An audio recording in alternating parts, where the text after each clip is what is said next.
A lot of the episodes thus far have mentioned how the film and characters stand out from their contemporaries. And that's why I'm not here talking about Hell Comes to Frogtown. But paradoxically, you can't get the timelessness of Die Hard without also appreciating the 1980s. References to larger cultural trends underpin so much of this film, and with a delicacy not generally seen alongside so much C4. The 1980s were kind of the first time that America was great again. In the 1970s, we lost a war, there was economic downturn, the president told us to wear sweaters. People wanted to move on, even if it meant turning our backs on some really good movies. 80s Hollywood tried to salve the national disgrace of Vietnam with Ubermensch heroes, both foreign and domestic, while reform and monetary policy turned the economy around, as long as you owned some stock and a bachelor's degree, not historically prerequisites for American success. In Die Hard, an oral history, McTiernan says very directly that McClane rides in the front of the limo because he's an FDR-type hero, a common man. And as such, McClane is commentary on this relatively nascent divide in access to the American dream. He pretty obviously does not blend in at the party, which in part commemorates one of the greatest years in the history of the Nakatomi Corporation. Let's compare McClane to, say, Ellis, who is one of the first to question his heroics. Bullshit.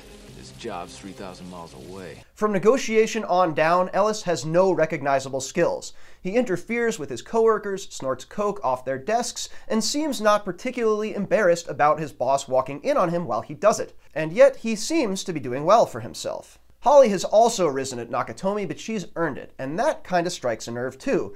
McClane, like a sharply increasing number of men in the 1980s, is struggling to figure out what he brings to the table if his wife's career has outstripped his own in terms of both income and prestige, seemingly without impeding her ability to keep it together on the home front. Even in the improbable scenario that lets McClane demonstrate some real value to this new paradigm of the 1980s, he's hounded by societal forces that refuse to acknowledge the potential for this apparent nobody to orchestrate heroics. Could be a fucking bartender for all we know. And a decade earlier, Bruce Willis literally was.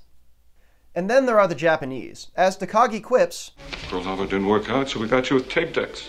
While Rust Belt communities had been smashing Toyotas for years, Japanese corporations buying up US landmarks was the trend of Die Hard's moment. But while many of its contemporaries take any opportunity to revel in the villainy of the other, the film keeps its commentary fair and subtle, with production designer Jackson DeGovia modeling the 30th floor atrium after Frank Lloyd Wright's Falling Water, suggesting that the Nakatomi Corp had bought it and reassembled it there, in his words, as a trophy.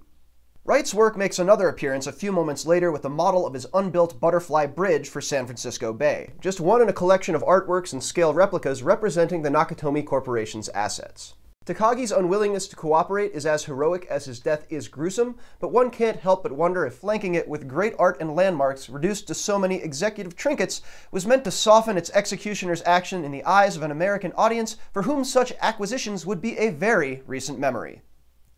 I'm Cosmo Catalano. Until next time, yippee-ki-yay, motherfucker.